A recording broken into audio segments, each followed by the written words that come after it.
All right, I thought this was going to be a super easy comparison, just A being the preamps against each other and hearing the difference, but like most hypotheses, you go in and sometimes you prove yourself right, sometimes you prove yourself wrong, and every time I do one of these things, I learn something myself. So it was a little bit more complicated than what I expected, so let me take you through that whole process. So the first thing, let's talk about how we tested this. There were two sets of tests that I ran on this. One is what I like to refer to as the stress test. This is a 20 hertz to 20 kilohertz sweep at multiple volume levels that correspond everything from a soft to a very aggressive performance level. And this shows how the preamp responds from a EQ and dynamics and harmonic overtone perspective. Now, some people claim that this is a bullshit test. Bass goes from 40 hertz to 100 hertz, and anything above 2K is just noise, and it's so low it's meaningless. Well, a bass generates harmonics across the entire spectrum. Yeah, they're not as loud as the fundamental, but we rely on these harmonic overtones to actually hear the detail of what is being played. And if you don't believe me, just cut everything above 2K on your bass track when you're mixing and see how well you hear it. The second test is a real-world test, and this is a performance captured directly from our 40P5 and 40J active pickup set. This is recorded directly from the pickups. This gives us a single set of test performance signals to use.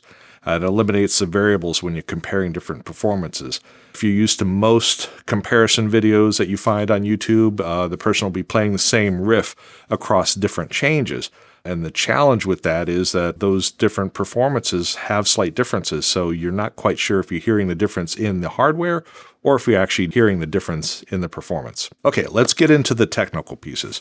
First, let's take a look at the loopback recording. You'll see two channels here. The LHZ is on the top, the TonePump is on the bottom. And what I'm doing is, in this one, is just showing you the loopback recording. And this is literally taking the output signal that goes to the preamp and plugging it to the input of the recorder. So I'm actually capturing the signal of what the preamp is hearing.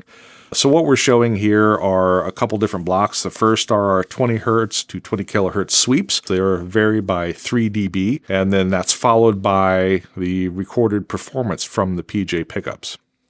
So we'll switch to the mid view. So the same thing, we have the LHZ on the top and the TonePump on the bottom, and the first thing we'll notice is that the LHZ is at unity gain. It is the same gain and same response as the original signal. And if we flip back and forth, you'll even notice that there is no change. They're identical. The TonePump, on the other hand, you can see that it's highly boosted, particularly on the bass frequencies. And you'll notice that it's asymmetrical. There are more peaks on the positive side of that waveform than there are on the negative side. And we'll talk about that a little bit more as we get deeper into this. So rolling the EQ down to cut, bringing both bass and treble far down to the minimum as they'll go. Looking at the LHZ, we'll see kind of what we expect. There's a mid-range hump in the middle that is nearly the level of the signals that were going into the preamp, and the bass and treble are cut off. The TonePump actually has significant boost at this level. They're 12 dB over the input level at this point, and you'll see that there's a high mid-peak and the bass and treble are rolled off. So even at minimum EQ levels, this preamp is significantly louder. So then we get into the response when both treble and bass are boosted. And the boost analysis really kind of reveals the voice of the preamp, and this is kind of what we rely on when we're taking a fingerprint of these preamps. So just looking at the sweep signals in the beginning, we'll see this hourglass shape at the low and moderate levels. And then as the performance level gets louder, we'll notice it kind of gets this double hump kind of profile. The TonePump starts with an hourglass at the low volume, but it becomes very asymmetrical with more volume. We'll see a lot more activity on the positive side of zero than the negative side of zero. So how much louder is the TonePump? This really depends on how you measure it. At peak levels, if we look at the most aggressive performance level, they're about the same. But when you look at the performance levels, it's about 10 dB louder. So let's dig into that a little bit. We'll take a look at this diagram showing the dynamic. This lays over a few of the things that we've already seen. So the very small inner block shows the input sweep levels at 3 dB intervals, and this is what we first looked at when we saw the loopback. This is what the preamp is seeing on the input. The waveforms laid over that are what the preamps are putting out when we have the bass and treble boosted. The first thing we should look at is how linear is a preamp. The input values have a 3 decibel increment at each level, so we should see that on the output side as well for a linear preamp. I've overlaid red for the treble and yellow for the bass to kind of see how the bass and treble are tracking that linearity. So looking at the LHZ, we'll see the yellow bass shows 3 dB increments across the entire scale. So this tells us that the very low bass signals are incrementing 3 dB across. There's no compression on that at all. The red treble shows more compression once you kind of get into the moderate fingerstyle. So this is showing that, yeah, we are compressing the high end a little bit the louder we get. The output itself is perfectly symmetrical. This is what we expect on an op amp. And the treble roll-off corresponds to the saturation and overtones that we'll get into in a little bit. On the tone pump side, we have the same input level blocks at 3 dB increment intervals, but we see compression on both the yellow bass and the red treble, which is evident across the entire range. This indicates that the FET circuit has already entered its non-linear region at a very soft performance level, and we're just pushing it the harder we play. And you'll notice that the dynamics level off significantly at the moderate level. There is a large amount of asymmetry at this point. This is an indication that the FET bias isn't perfectly centered. And I don't want to get into a technical discussion of what that means. It's a whole topic in itself. So now let's dive in a little deeper and look at the overtones. And this really tells the story of the dynamic response of the preamp. The blue portion indicates the waveforms that we were looking at before. And this is overlaid on a frequency spectrum diagram that is the orange and yellow underneath it. So when we're running these 20 hertz to 20 kilohertz sweeps, you'll see this kind of curved line that shows the fundamental frequency. So again, the LHZ is on the top and the tone pump is on the bottom. So we'll notice on the LHZ, there's no overtones until we hit about moderate volume. All we see is just that fundamental frequency lines. The high overtones are starting to come in around that moderate volume level. And at the extreme levels, we start to pick up those very low overtones, but that's really at the very far left side. If you notice the overtone bands, it's the odd overtone bands are stronger than the even overtones. This is a very characteristic fingerprint of the LHZ and HasLab's preamp. So all this sort of makes sense why clients frequently comment on the playing dynamics of the LHZ and the HasLabs. When you're playing at a soft and moderate level, it's just a clean preamp. There's no real overtones or compression on there, but once you start digging in, it starts to compress that treble slightly, bringing out those overtones and that articulation. And when you're really hammering it, that's when it starts to compress the bass just a little bit. By comparison, looking at the tone pump on the bottom, the overtones are already starting at the soft level throughout the entire frequency range. Not just the high frequencies, but everything from the lows to the highs. The low overtones occur across the entire dynamic range, and this confirms what we were seeing when we were looking at the compression. We are already in saturation. Again, if we look really closely at this, we'll see that there's a significant low bass roll-off, and this is an intentional design characteristic of the BP4 and tone pump preamps. The designer felt that anything below 40 hertz was not really musically usable, so that preamp is designed to roll those off. So we have some challenges when we talk about doing an audio comparison. First, that we talked about a couple times, is that the tone pump output is asymmetrical. There's a lot more volume on the positive swing of the signal than there is the negative swing of the signal, and this makes it difficult to really set the levels the same to really get an apples-to-apples comparison. And, working against this is just our own human nature.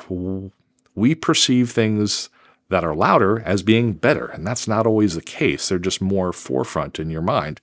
And YouTube compression removes a lot of transient detail and harmonic overtones, so it's going to make this a little difficult. The preamps are very subtle. They're not like listening to the difference between, say, a Marshall stack and a Fender, where it's just a completely different EQ, tone, everything. Preamps are very subtle. So a lot of this may be masked as we post this on YouTube. Demo 1, left and right. The LHZ is going to be in your left ear. The tone pump is going to be on the right.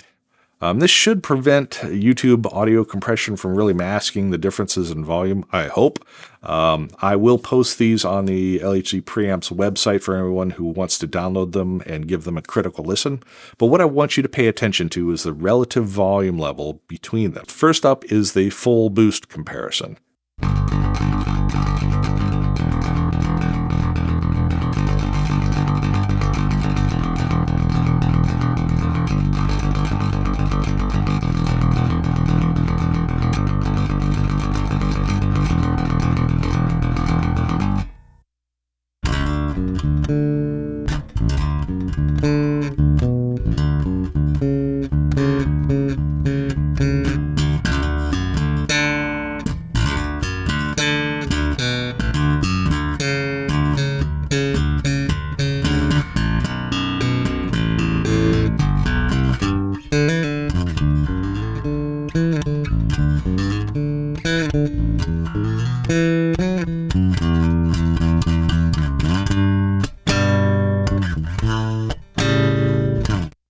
This next one is the same sections, but now with the EQ fully cut.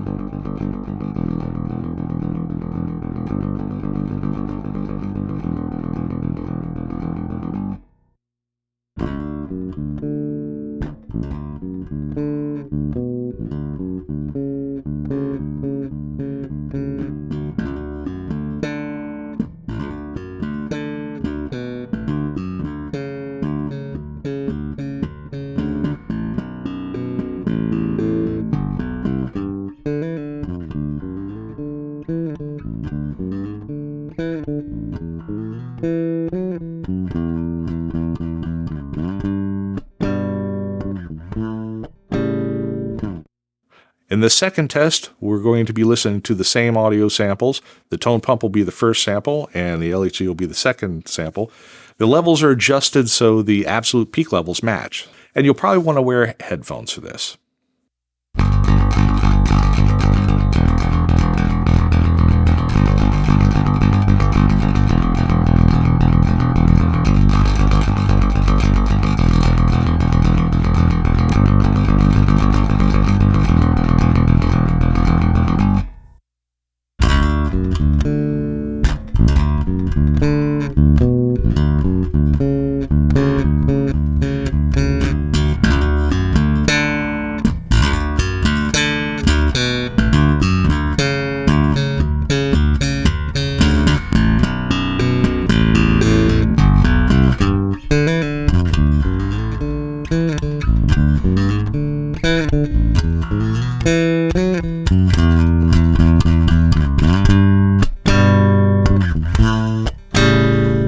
Okay, in summary, this isn't intended to imply the tone pump is an inferior preamp. It's not. It's a great preamp. A lot of people love it. They're just different designs. Each preamp represents the vision and intent of the original designer, and there is no one-size-fits-all best preamp. It's really what is the best for you. Instead, my hope is really to share some analytical data that helps explain what we as performance feel when we compare these two preamps. It's a lot of the stuff is very much in the fingers and in the feel. There are audio differences, absolutely, and measurable audio differences, but what's good for one person may not be good for another person. So I hope you found this informative, and we invite you to visit the LHZ Preamp site to download the WAV files to listen to. So what's your favorite preamp, and why is it? Drop a comment below and let us know. And if you have any questions, ask them. I'll do my best to answer them if I can. Until next time.